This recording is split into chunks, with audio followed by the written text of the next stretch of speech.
G'day everyone, this is Pyrnassius, filling in for Shane12088 for this week's RSBANDB Byte, while he takes a well-deserved vacation.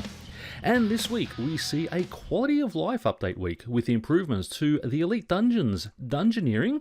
There's a secondary action bar added in legacy mode, and Monster Examine spell improvements. And as Sirion alluded to in last week's show, dig site examines have been forgotten, so this week Jagex have gone back and added examine text to a variety of items in the updated area.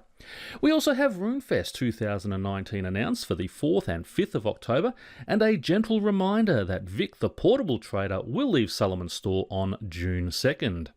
Now moving on to this week's patch notes, we see solo players can now enter large dungeons. You will no longer be able to buy duplicate advanced gold accumulators, herbicides, bone crushers or charming imps if they are on your tool belts, saving those much needed tokens for useful items.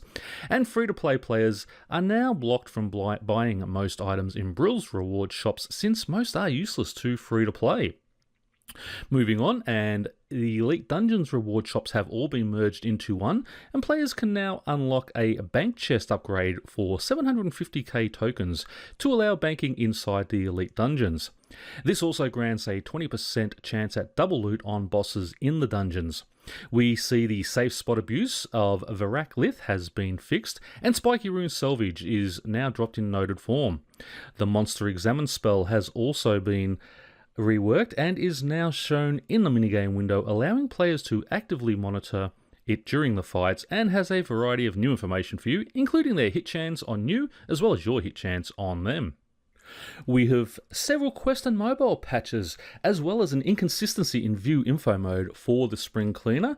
And finally, in a couple of best patches this week, is that players will now never fail to pass stick traps in the Elven area if they have either the Tyrannuan Quiver 3 or 4 equipped.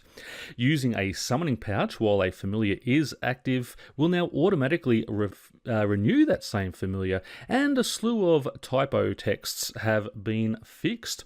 And that is basically it for this week. Thank you everyone for joining me, and if you have found this video useful, please go ahead and click that like and subscribe button, and don't forget to join the host later this week for another episode of RSBANDB Update. Happy scaping to you all.